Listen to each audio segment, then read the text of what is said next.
Welcome to Secrets of History, where the past unveils its darkest mysteries. The Belgrave name may be gone, but their ledger remains a permanent stain on the town of Haverford. It's a chilling reminder that the most powerful empires aren't built on gold, but on the debts we never knew we owed. What other family secrets are hidden in the quiet corners of history, waiting for a single crack in the foundation to be revealed? They say some families build empires on ambition, others, on control. In the quiet town of Haverford, Massachusetts, the name Belgrave still echoes off cracked marble and boarded windows. Their family crest, once a symbol of prosperity, now hangs above an abandoned bank, its letters faded, its vault sealed. But beneath that building lay something far older than the Belgrave's reputation, and far darker. For nearly a century, the Belgrave family ran the town's finances. They loaned money to farmers, funded the church, and held mortgages on nearly every home. To outsiders, they were philanthropists. To those who lived under their thumb, they were untouchable. But after the last heir's sudden death in 1972, the bank closed overnight, no notice, no explanation. And for decades, no one dared to ask why. Until a renovation crew broke through the foundation and stumbled upon a locked iron door. Behind it, a basement untouched by time, rows of rotted shelves, damp paper, and a single desk still holding a leather-bound ledger marked EB. Inside weren't financial records but something worse, names. Hundreds of them. Each attached to notes of debt, misfortune, and ruin. As investigators turned each brittle page, they realized this wasn't bookkeeping. It was control recorded in ink. Every failed business, every foreclosed farm, every mysterious death in that town traced back to one family, one institution, one secret that was never meant to surface. And by the time the ledger closed, the myth of the noble Belgraves was gone, leaving only the truth they buried beneath their own bank. It began with whispers that never quite reached the surface, the kind of murmurs that linger at the edge of a dying town's memory. Haverford had always been quiet, a place where history collected like dust on the windowsills of its oldest homes. But there was something uneasy about the silence that hung over its main street, something that felt carefully maintained rather than naturally still. The Belgrave family's name appeared everywhere, carved into plaques, engraved on marble, printed on the faded signage of the old bank that sat at the corner of Ashbury and Main. To newcomers, it was a relic, a sign of old money and tradition. To those who had lived there long enough, it was something closer to a warning. The Belgraves had built their reputation on respectability, financiers, philanthropists, a lineage that stretched back to the town's founding. Their portraits once hung in the courthouse, their donations filled the church's stained glass windows, and their name funded the local schoolhouse. Yet, beneath that polished image, something darker thrived.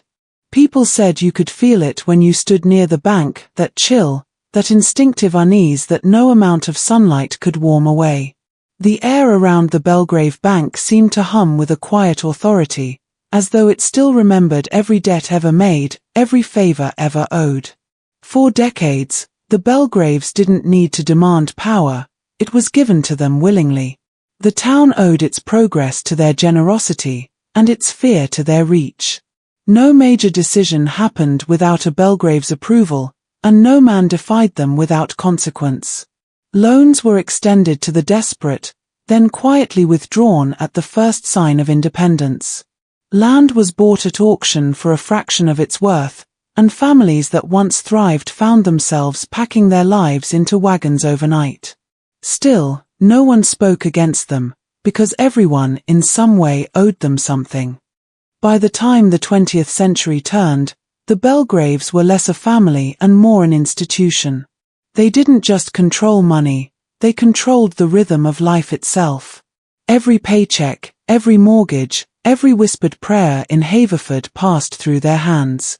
Their influence wasn't loud or violent, it was patient, methodical, buried beneath courtesy and contracts. And yet, the more you looked at the town's history, the clearer it became that every rise had a price and every fortune a shadow. The Belgraves had woven themselves into the very foundation of Haverford, and in doing so, they made sure that even long after their decline, the town would still speak their name with a mixture of reverence and fear. The town of Haverford wore its decay like a badge of honor, every cracked window and leaning lamppost whispering stories of what once was. At its center stood the Belgrave Bank, a structure of cold grey stone that had outlived its owners, its columns scarred by time yet unbroken. The year was drawing close to another harsh New England winter when the building's true nature began to show. Pigeons nested in the bell tower, ivy crawled up the walls, and the old clock above the entrance had long stopped keeping time. But still, etched above the door, the Belgrave name remained, each letter deep and deliberate, carved into the stone as if meant to last forever. It wasn't just a building, it was a monument to a family that refused to be forgotten. People passed by it daily, but few looked directly at it. There was a superstition in town that if you stared too long, you'd see movement behind the frosted glass, the faint silhouette of someone counting, or writing, or watching. The doors had been locked for decades, yet rumors persisted that someone still entered through the back, that candles were lit inside on certain nights. No one dared to test it. The Belgrave name still carried weight, even if no Belgrave remained to bear it. It was as if the building itself was keeping watch, preserving their legacy in silence. Children dared each other to touch the doors at night, but most couldn't make it past the first step. Even the wind seemed to change near the bank, heavier, colder, carrying with it the faint scent of damp paper and iron. Those who had worked inside decades earlier said the walls used to groan, as if the foundation shifted with unease. They spoke of strange drafts in rooms that had no windows and of ledgers that appeared where none had been the day before. When the last employee closed the bank in the early 70s, he was said to have locked the main door, dropped the key into the river, and never returned. The building's endurance became a kind of unspoken warning. While most structures in Haverford aged gracefully into history, the Belgrave Bank remained defiant, its silence heavier than ever. Locals came to believe the place was more than stone and steel, it was the physical memory of every deal struck and every soul indebted to the Belgraves. The carved letters above the door might have faded with rain and time, but no one could deny the feeling that the name itself, like the power it once represented, had never really gone away. The Belgrave name lingered not only in stone but in the whispered rhythms of the town itself. Every transaction, every whispered bargain, seemed to carry their ghost. The family had long since vanished, their last known descendant buried on the outskirts of Haverford, yet their influence remained like a fingerprint no one could scrub away.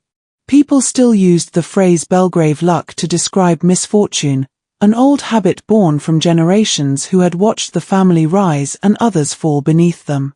The townspeople didn't talk about what really happened inside that bank, but they all knew the feeling, the way the shadows of its facade stretched a little too far across Main Street at sunset, as if reaching for something it had once owned.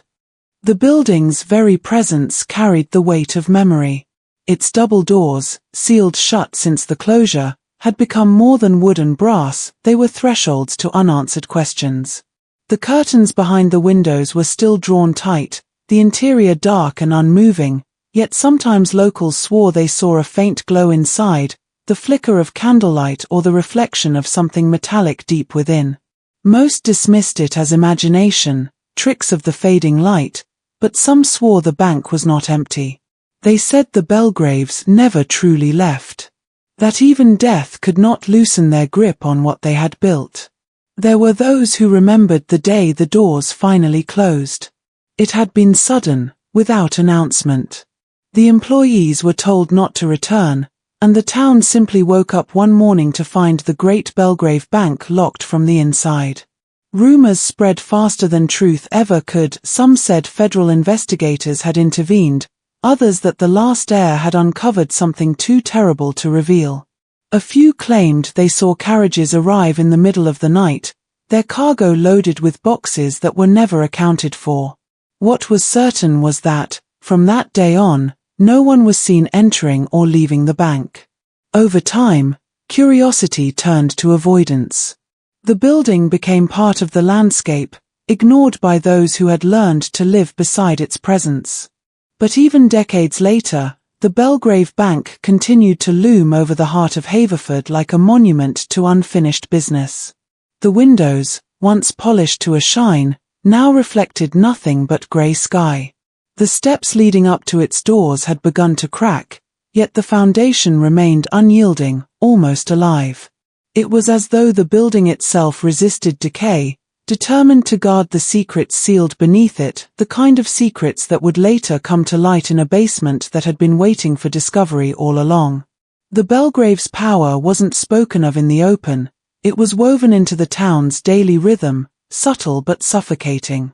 Everyone knew someone who owed them something, and every debt, no matter how small, seemed to lead back to their bank. A farmer's loan, a widow's mortgage, a merchant's line of credit, all threads that led to the same source. Over the years, this quiet web of obligation grew tighter, until it felt as though the Belgraves owned not just the buildings and businesses of Haverford, but the very breath of its people. Those who prospered did so because the family allowed it, and those who didn't were simply reminders of what happened when you forgot who held the strings. No one could recall the moment the Belgraves took control. It was as if their power had always been there, like the weather or the church bells, something accepted, inevitable, and beyond question. The bank was the heart of it all, a machine of polite corruption disguised as community service. When townsfolk entered, they were greeted with smiles and formality, their requests for loans or extensions handled with apparent kindness. But behind that civility lay a pattern that only became clear over time. Families who hesitated to repay a favor found themselves shut out of opportunities, their businesses quietly failing, their reputations collapsing under rumor and bad luck. No threats were ever made, no hands ever raised, yet somehow the Belgraves always got what they wanted. It was said that even the mayor consulted them before passing any ordinance, and that the church itself owed its stained glass renovation to a generous but binding donation from their estate. This unspoken rule of power bred a kind of resignation. People learned not to ask questions, not to look too closely at the family's dealings. The Belgraves attended every public event, sitting at the front with practiced humility, their influence disguised as benevolence. Even those who despised them found themselves compelled to shake their hands, to thank them for the very chains they wore. Behind every smiling photograph in the local paper lay a quiet truth that the Belgraves didn't simply run the bank, they ran the town itself. Their control became so deeply rooted that it no longer required presence. By the time the last Belgrave heir inherited the estate, the system had become self-sustaining. Those who worked under them carried out their will instinctively, continuing the cycle of favors and debts as though under some inherited command. And so, while the family's public face appeared charitable, the real foundation of their empire lay in something much colder, a quiet understanding that to live in Haverford was to live under the watch of the Belgraves, whether one acknowledged it or not. Their wealth had always been a mystery, a question no one in Haverford dared to ask out loud. The Belgraves were rich beyond reason, yet their prosperity seemed untouched by the usual signs of industry or labor. The family's mills had long since closed, their shipping business had vanished from the records, and their land holdings were often listed under other names. Still, the money never stopped flowing. New carriages arrived from Boston, fine wines appeared at their table, and their estates were maintained with precision. When townsfolk wondered how a family with no visible trade continued to live like royalty, they told themselves the Belgraves were simply wise investors, heirs to fortunes that stretched across generations. It was easier to believe in cleverness than to confront the unsettling thought that something about their fortune didn't make sense. The truth was hidden beneath layers of civility and fear. Those who worked closely with the family whispered that their money moved in strange ways, that funds appeared and disappeared with no paper trail, that properties were bought under false names and resold through shell accounts. Every transaction seemed to serve a purpose that only the Belgraves understood. The bank was not merely a place to store wealth, it was a machine designed to conceal its source. The ledgers, pristine on the surface, hid inconsistencies that no outsider could explain. When auditors visited, they left with polite smiles and no findings, yet more than one was said to have suffered nervous breakdowns not long after. Over time, rumors began to surface, quiet, nervous stories of townspeople whose fortunes rose or fell after meetings with a Belgrave. Some said the family lent money to desperate men at no interest, only to demand favors years later that had nothing to do with finance.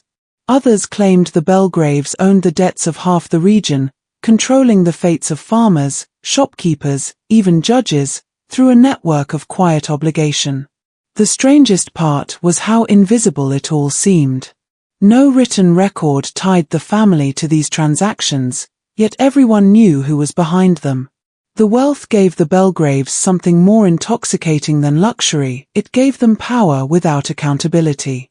Their money reached beyond Haverford, into neighboring towns and cities, influencing elections, property laws, and court decisions.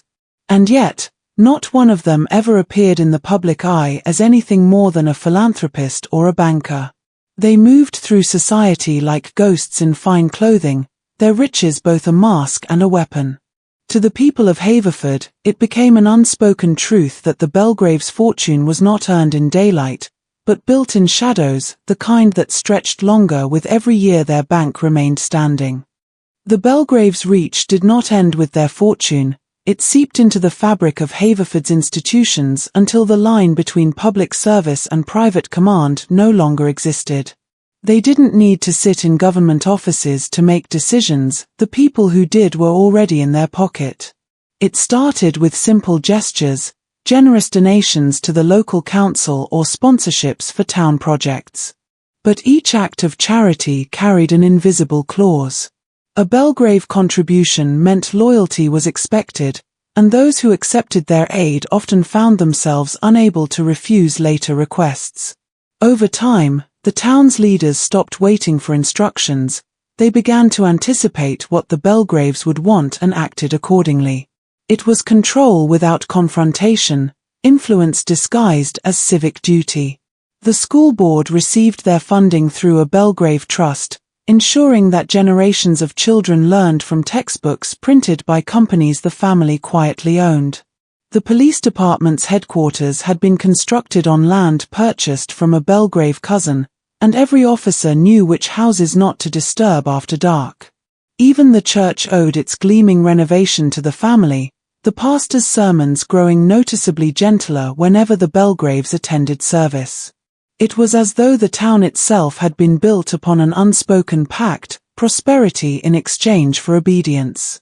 To outsiders, Haverford looked like a model of small-town harmony, where institutions worked together and everyone respected tradition. But within that harmony was fear, subtle yet suffocating. Those who questioned the Belgraves' involvement in civic matters found their voices muted by misfortune. A teacher who raised concerns about missing funds suddenly lost her position. A councilman who voted against their proposal saw his business mysteriously foreclosed. None of it ever pointed directly back to the family, yet everyone understood the message: disloyalty had consequences. This quiet dominance became generational. By the mid-1900s, few residents even remembered a time when the Belgraves weren't a presence in every major decision. Their influence had become the town's moral compass, their approval the measure of right and wrong.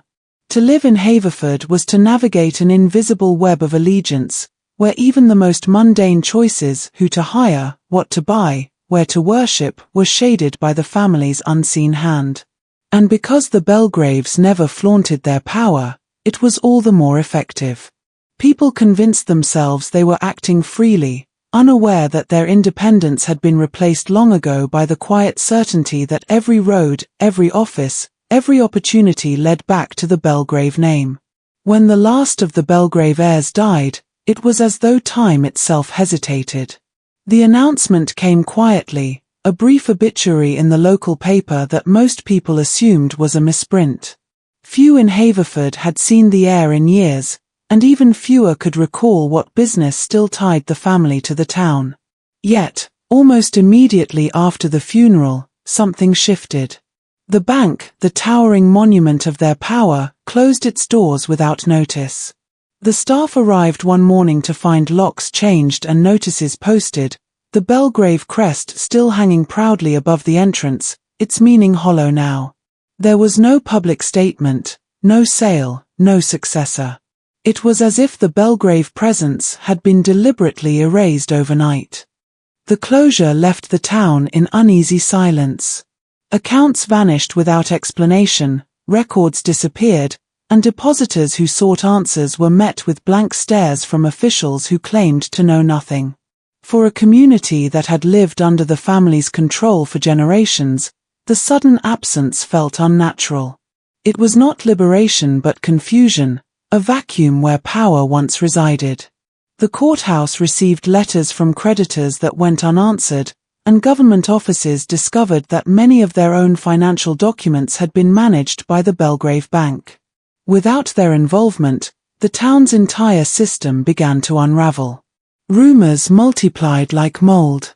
Some believed the last heir had foreseen the family's downfall and ordered the closure to protect what little reputation remained. Others insisted darker forces were at play, that something had been discovered within the bank's walls, something that could not be allowed to reach daylight.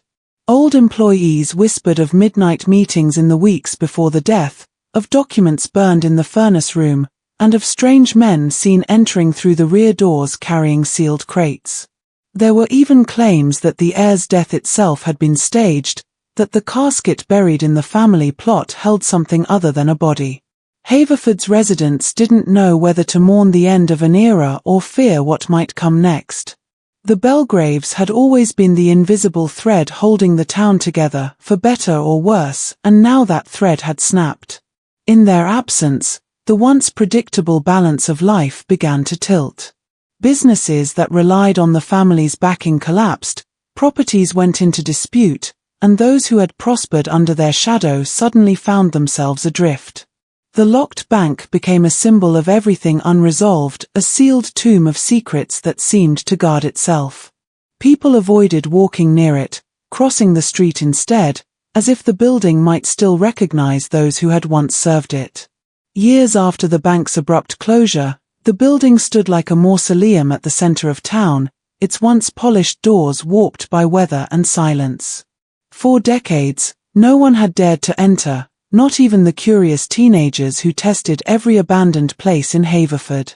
The Belgrave Bank was different. It wasn't simply empty, it felt watchful, as though the air within it still belonged to someone. Then, during a restoration project funded by the state to preserve historic structures, a crew arrived to assess the building's stability. Most of them were outsiders, unaware of the stories whispered by locals, tales of ledgers that wrote themselves, or of footsteps echoing beneath the floor long after midnight. They only saw an old bank that needed clearing before demolition could begin. But what they uncovered beneath its foundation would rewrite everything the town thought it knew about the Belgraves. The discovery happened by accident. While inspecting the lower level, a worker noticed a hollow sound beneath the tiled floor near the vault. The tiles were old, thick with dust and mildew, but when they pried one loose, they found not concrete but an iron hatch, sealed tight with bolts and layered over with time. The foreman assumed it led to an old storage space or drainage tunnel, something unremarkable, forgotten in the building's design. But when they forced it open, the air that escaped was stale and cold, carrying a faint metallic scent that hadn't touched the surface in decades. Flashlights revealed a narrow staircase spiraling downward into darkness. The steps were uneven, carved from stone, slick with moisture, and far older than the rest of the bank above it. At the bottom lay a hidden room no one had known existed, a basement untouched by time. The crew described it as unsettlingly intact, as though someone had closed the door only yesterday. Dust floated thick in the air, settling over broken furniture, stacks of crates, and rows of ledgers lined neatly on wooden shelves. There were candle holders melted to the nub, a typewriter rusted through, and an old desk still covered in loose papers. In one corner sat a leather chair that seemed perfectly preserved, positioned in front of a single open book. The room was eerily quiet, but those who entered swore they heard the faint ticking of a clock somewhere deeper in the dark, though none could find its source. The site was immediately sealed and reported to local authorities, but the damage had already been done. News of the secret basement spread quickly through Haverford, reigniting questions that had never been answered. For the first time in generations, the Belgrave Bank was open again, and the past it had buried was beginning to breathe.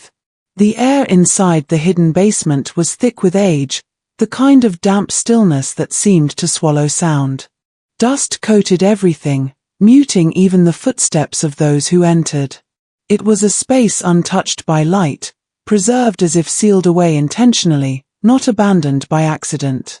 The workers who first stepped inside said it felt wrong, not haunted in a supernatural sense, but heavy, like the room itself remembered things it shouldn't.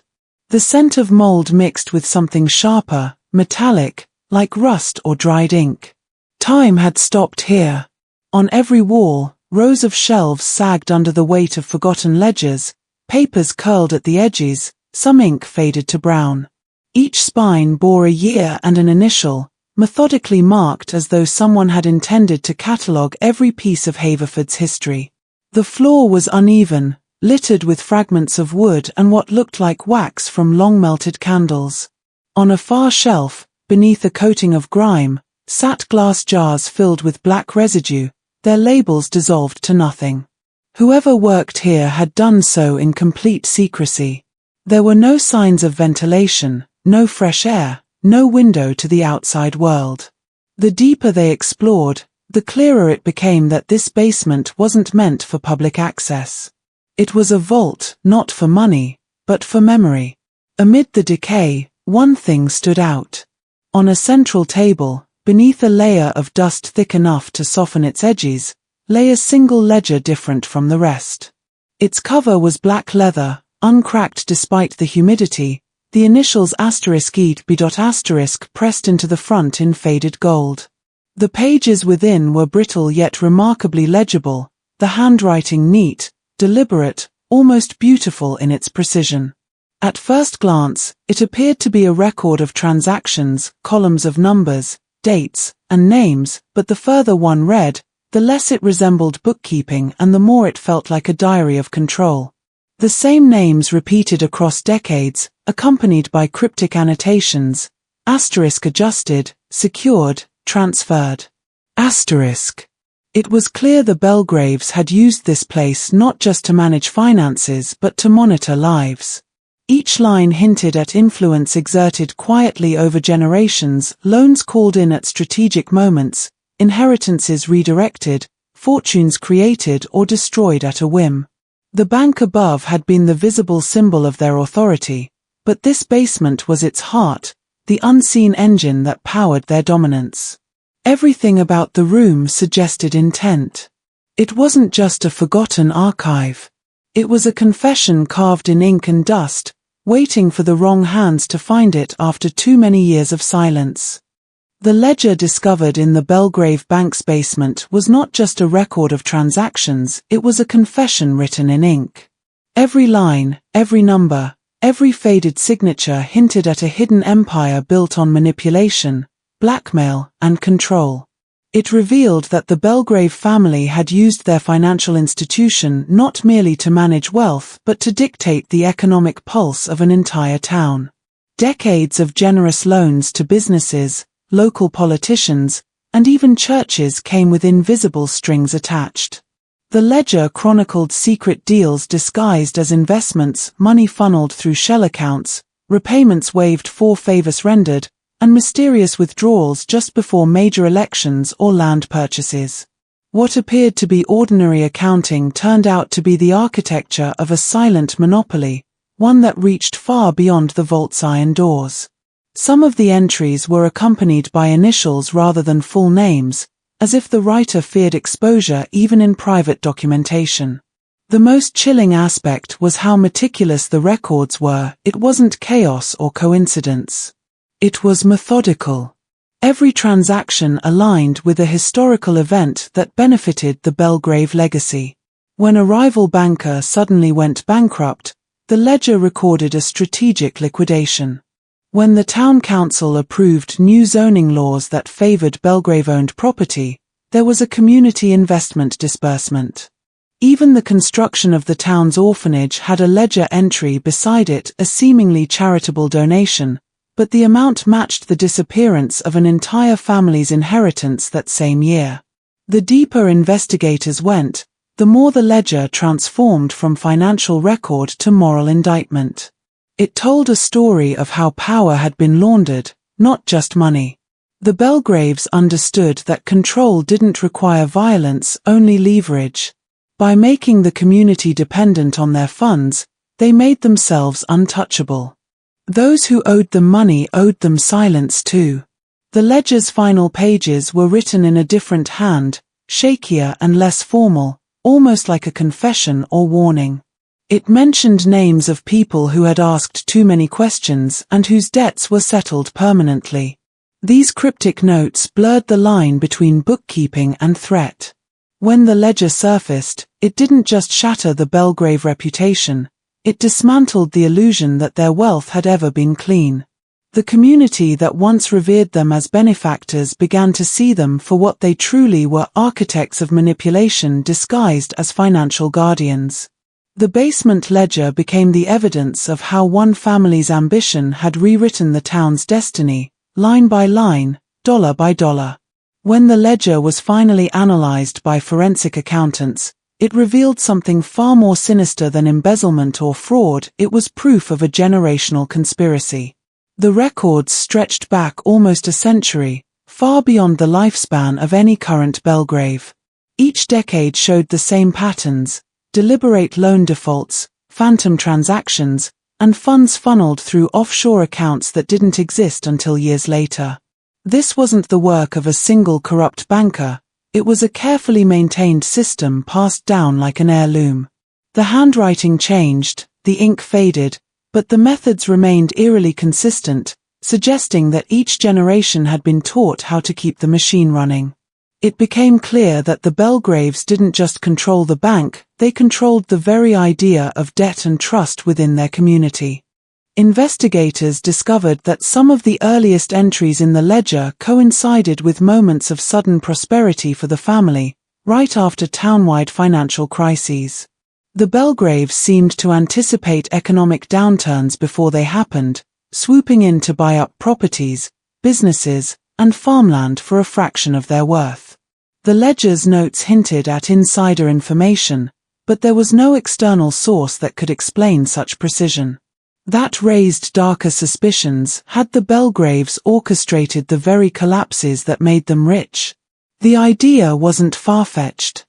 The ledger contained coded references to planned corrections and community adjustments, phrases that repeated across generations and appeared right before the disappearance of key business rivals or abrupt policy shifts in the local council. One section in particular caught investigators' attention: a set of entries marked with an old family seal beside the word continuation. Each was signed by a different Belgrave heir, dated every 25 years as if to renew a covenant. The entries weren't about finances but about people, names of bank managers, town officials, and even clergy who had pledged service. Some of those names matched historical records of individuals who had mysteriously vanished or resigned abruptly under scandal. The implication was horrifying. The Belgraves had built a human network of control as carefully as they managed their money, ensuring every layer of society answered to them. The ledger's margins were filled with cryptic phrases like "never break the circle" and "the debt outlives the debtor," suggesting that the Belgraves viewed their dominance not as corruption but as destiny. They believed they were preserving a sacred order, one in which their power was both inherited and justified by history itself. To the outside world, they were philanthropists. But in the quiet glow of that basement ledger, Their legacy was exposed for what it truly was, a dynasty that had rewritten morality to serve its own survival, one transaction at a time. As investigators dug deeper into the ledger, they began to notice entries that didn't align with ordinary financial activity.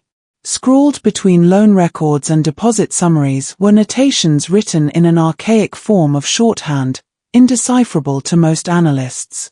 When translated, these symbols revealed something more chilling than any monetary crime: references to rituals, oaths, and what appeared to be a secret order that operated beneath the surface of the Belgrave Bank itself. The family had used their financial empire not only as a means of wealth but as a front for a society bound by secrecy and loyalty. These meetings were referred to as assemblies, held on dates that corresponded not to fiscal quarters or bank anniversaries, but to lunar cycles and equinoxes.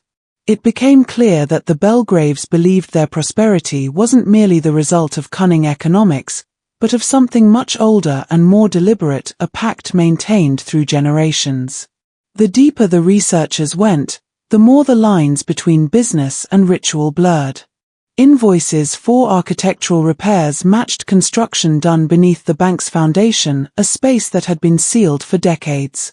Architectural plans revealed that beneath the basement vault, there existed another, undocumented chamber. The ledger contained repeated references to this place, called the Root.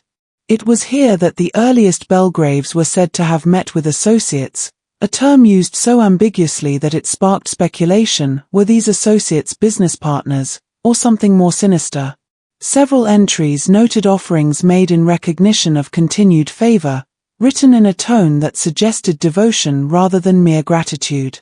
The phrasing hinted that the Belgraves believed their wealth came with a debt, one not owed to any man or institution, but to an unseen power that demanded acknowledgement. When a historian cross-referenced these ledger dates with local archives, disturbing coincidences emerged. On nights when assemblies were held, there were reports of blackouts across the district, livestock found dead without explanation, and once, the disappearance of a junior clerk whose body was never found. None of these incidents had ever been tied to the family until now. The Belgraves had perfected the art of concealment so thoroughly that their darkest operations were written in plain sight, hidden within the language of finance. The ledger became not only a financial record but a testament to their belief that power required both wealth and worship. Each entry read less like a transaction and more like a continuation of a covenant, a warning that their empire wasn't built solely on money, but on the careful maintenance of fear, obedience, and something that reached far beyond the world of banks and balances. When the sealed chamber beneath the Belgrave Bank was finally opened, the air that escaped was thick with decay and age, as though it had been holding its breath for a century. The vault had been bricked over during renovations in the 1950s, its existence erased from every blueprint and document. What lay beyond wasn't filled with gold or currency, but with relics that made even seasoned investigators uneasy.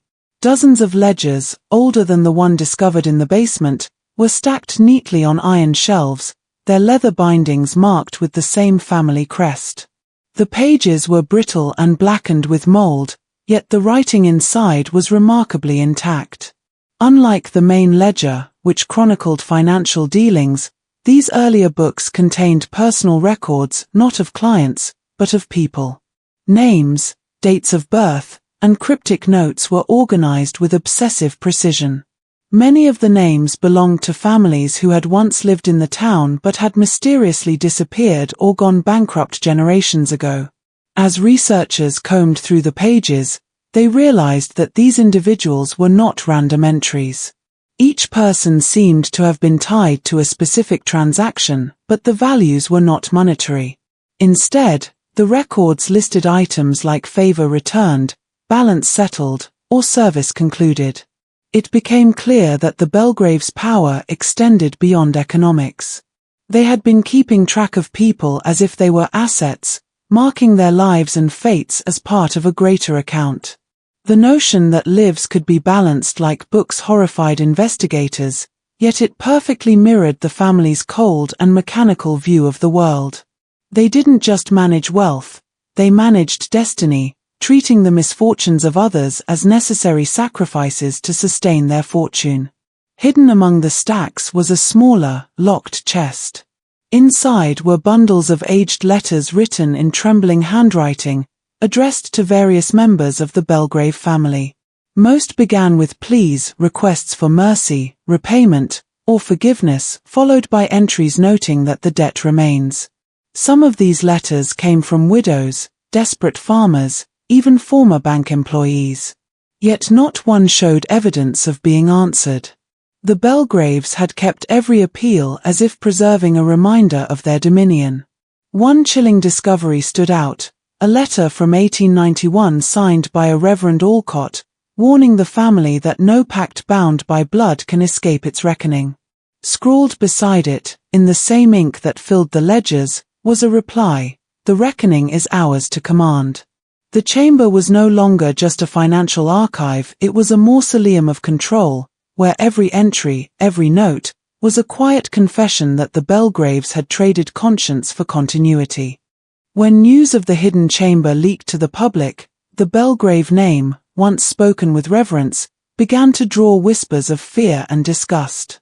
The town that had relied on their bank for generations suddenly found itself divided, half in disbelief, the other half claiming they had always suspected something darker behind the family's spotless reputation.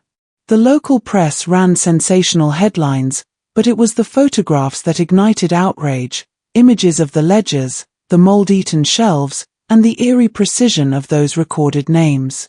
Families who recognized their ancestors among the entries began demanding answers.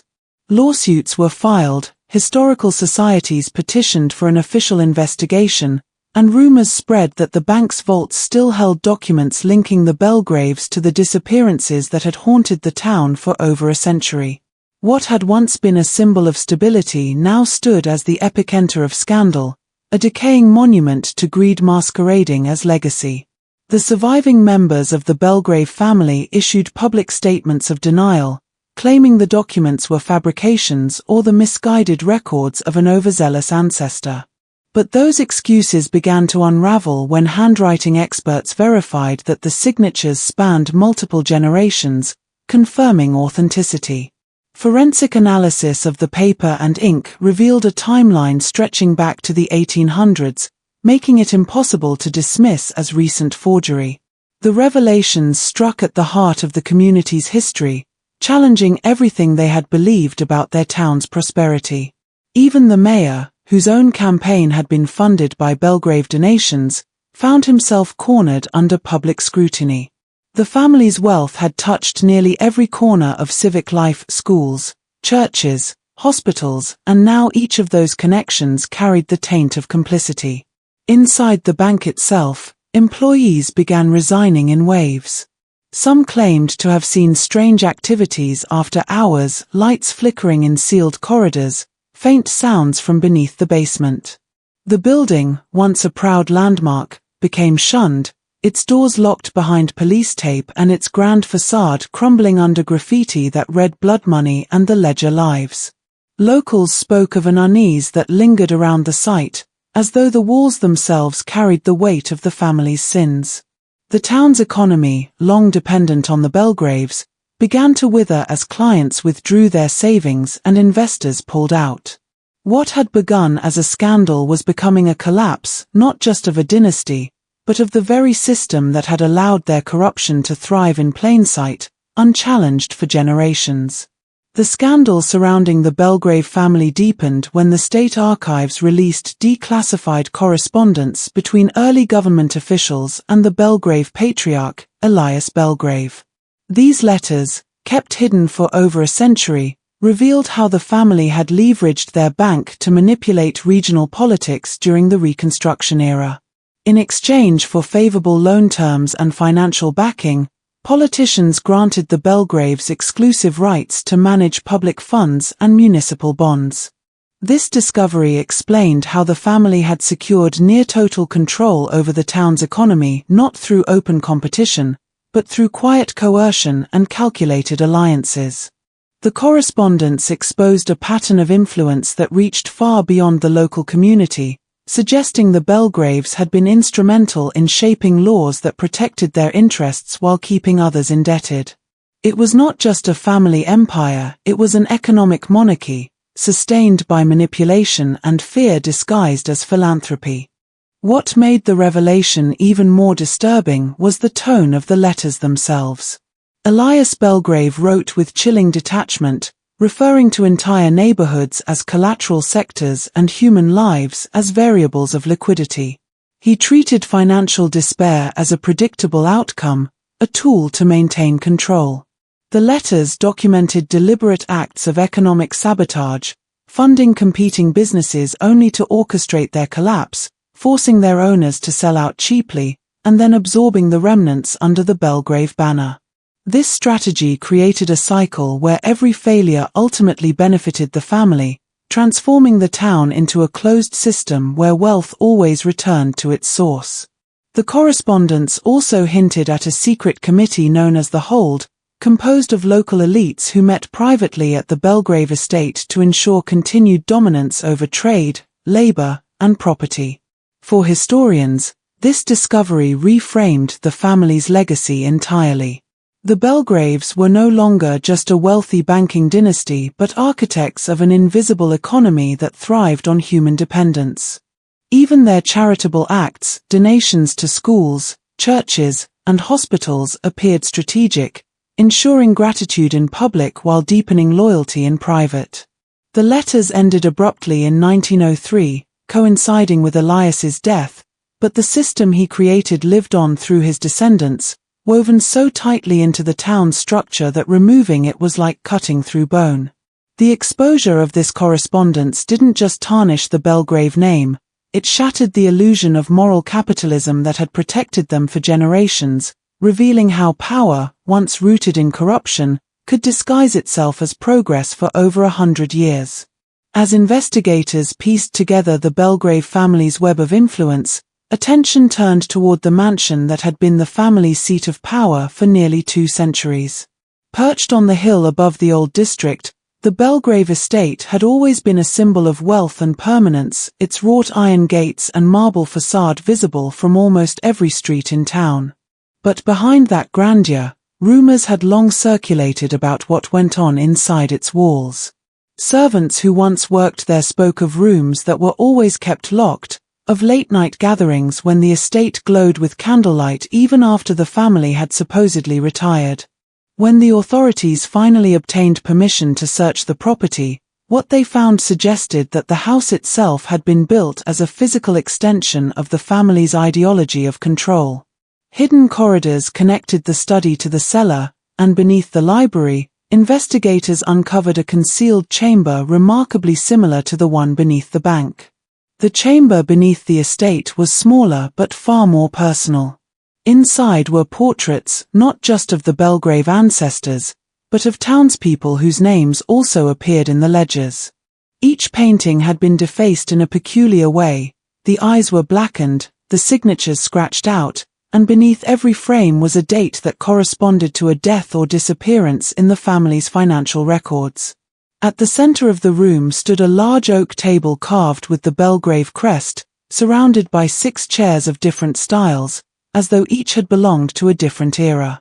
Papers were scattered across the table, covered in diagrams resembling family trees, but with certain branches ending in strange symbols instead of names. The implication was horrifying. It seemed the Belgraves had documented not just their lineage, but the deliberate pruning of it, ensuring only select heirs carried the bloodline forward. Further evidence suggested that the estate had been designed to facilitate secrecy. A series of pipes ran from the cellar to a small building near the property line, identified as an old guest house. When traced, the pipes led to hidden speaking tubes, allowing communication across the property without being overheard. It was an archaic surveillance system, revealing how deeply the family valued control and observation. Every architectural choice reflected their belief that information was power, and privacy was weakness. Even after decades of abandonment, The air in the house carried the weight of their dominance, a silence so thick it felt almost watchful. The Belgrave estate, once seen as a relic of grandeur, was now understood as a fortress of paranoia, designed not for living, but for ensuring that no secret, no whisper of rebellion, ever left its walls. The deeper the investigation went into the Belgrave estate, the clearer it became that the family's power was never sustained by wealth alone, but by fear woven into every layer of the community. Testimonies began to surface from descendants of those who had once worked for the Belgraves, caretakers, clerks, and groundsmen whose grandparents had lived in service to the family. Many recalled whispered warnings passed down through generations, tales of what happened to those who crossed the Belgraves or tried to expose their dealings. According to these accounts, debt to the Belgrave Bank wasn't just financial, it was binding, a kind of invisible contract that seemed to haunt entire bloodlines. One man described how his grandfather, after defaulting on a small loan, was found wandering the outskirts of town days later, delirious and unable to speak, his family forced to surrender their land in exchange for medical assistance from the bank's personal physician. Stories like his had always been dismissed as superstition, but the patterns in the ledger confirmed otherwise. The Belgraves had enforced silence through fear, and that fear had become tradition. As more of these stories came to light, a picture formed of a family that didn't just manipulate wealth, they engineered dependency. The Belgraves knew the psychology of control as well as they knew finance. They offered stability during economic hardship, only to make that stability conditional on obedience. They provided charity that doubled as surveillance, ensuring no one could rise without their consent. In their eyes, prosperity was a privilege they alone could grant. People grew up believing their fates were tied to the family's will, and that belief persisted long after the Belgraves had seemingly retreated from public life. It wasn't unusual for parents to warn their children not to speak the family's name after dark, or to cross themselves when passing the old estate. It was less about superstition and more about acknowledgement, a quiet recognition that the Belgraves' reach still lingered, even from beyond the grave. When sociologists later analyzed the case, they noted how the Belgraves' methods mirrored the structure of a cult rather than a corporate dynasty. Their control was not only financial but emotional, spiritual even. The ledgers, the rituals, the estate, all of it functioned as a system of reinforcement, where loyalty was rewarded and dissent erased. The Belgraves didn't just own property, they owned perception. And in the end, that was their most enduring weapon, the ability to convince an entire town that servitude was safety, that silence was loyalty, and that the price of peace was submission to their name. As the investigation reached its final phase, attention turned toward the last living descendant of the Belgrave line, Margaret Belgrave, a reclusive woman in her late 70s who had lived quietly on the outskirts of the state for decades. When reporters first approached her, she refused to speak, but eventually, a series of interviews revealed fragments of a story that blurred the boundary between confession and warning. Margaret admitted she had known of the ledger's existence since childhood. Her father, she said, had shown it to her once, not as a curiosity but as a lesson. He told her that their family's fortune was not a gift but an inheritance of obligation, that every dollar carried a memory, and that the family's survival depended on keeping the cycle unbroken. Margaret recalled how her father spoke with reverence about the circle, describing it not as corruption but as balance, a system older than any law or religion. To him, the Belgraves were guardians of something sacred, even if it meant blood on their hands. She recounted nights spent in the estate's library, where her father and uncles met in silence, each signing a section of the ledger by candlelight. They never spoke during the ritual, only nodded solemnly before closing the book and locking it away. Margaret remembered being told never to question the family's history, and never to speak of what she had seen. Yet as she grew older, she began to sense the weight of that secrecy, the quiet dread that seemed to hang over every member of her bloodline. Her cousins died young, her mother refused to sleep in the same room twice, and servants left without explanation. The wealth that surrounded them felt more like a cage than a blessing. Margaret claimed that her father believed the ledger did more than record, it bound. Every signature was a continuation of a pact that could not be broken without consequence. When asked why she had never destroyed the ledger, her answer was simple: you can't destroy something that owns you. She described recurring nightmares of the basement chamber, the sound of quills scratching, the echo of her ancestors' voices reciting numbers that never ended. Whether those dreams were memories or hallucinations, she couldn't say. What was certain was that Margaret saw herself as the final keeper of a legacy she despised but could never escape. Her confession wasn't just an admission of guilt, it was an acknowledgement that the corruption uncovered in those ledgers wasn't just a historical scandal but a living inheritance, a shadow that had followed her family through every generation, whispering that power, once claimed, never truly lets go. As the shadows of this unsolved mystery fade into the past, the secrets of history await you. Subscribe now to Secrets of History, and join us as we unearth more chilling tales from the abyss of time. Hit that bell icon, and let the past whisper its truths to you next time.